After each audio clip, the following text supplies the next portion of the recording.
is getting dangerously close to becoming the UFC Dylan Dennis. Let me explain. So a virus has gone through the MMA community to hate on Khamzat Chimeav. It's everywhere. It's Guru's doing it, MMA Guru, all the big channels on social media across Facebook platforms. I see a whole bunch of people slandering Khamzat Chimeav because he wants fights. And the UFC sent him contracts, but the other people aren't signing it. I don't understand the Dylan Dennis comparison. He's nothing like Dylan Dennis. I like his interviews. I like watching him fight. He's not lame or corny or anything like that. I really enjoy watching Khamzat. He's got one of the biggest fan followings. If you look at hashtags, he might have one of the biggest followings in MMA, active fighters today, really. So he was told to stop cutting weight by the Athletic Commission. He wasn't hurting. He didn't go tell them he couldn't do it. The Athletic Commission told him to stop cutting weight because he's going to be fighting Kevin Holland. And he did that as a favor for the UFC. Nothing more, nothing less. And now they're using it to slander him.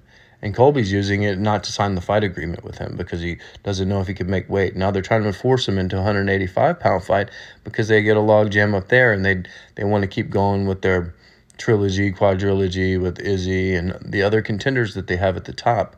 And they have a problem with Robert Whittaker. So they have all these big stars at the top, and they don't know what they want to do with them. They don't want to lose the power for all of them, and so they just can't get fights lined up, and it's really a shame.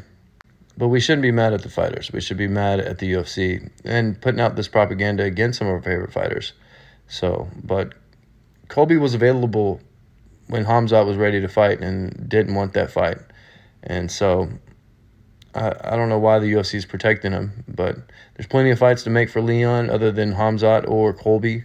And I think, when you get two guys talking trash about each other and wanting to fight, they should fight.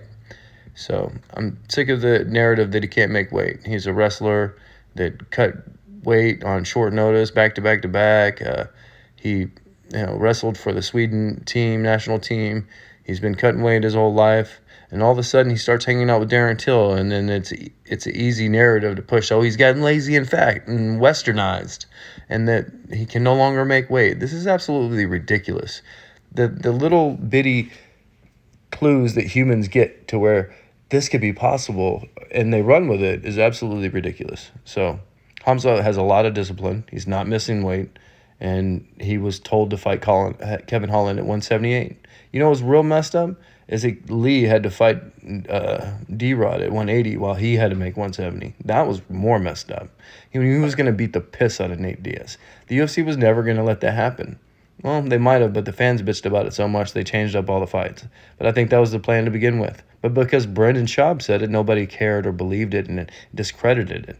And they just all ran with the UFC propaganda. Khamzat Chimeav did not miss weight, and he just wants to fight. We just want to see him fight, so let's see him fight. Stop bitching about him, though.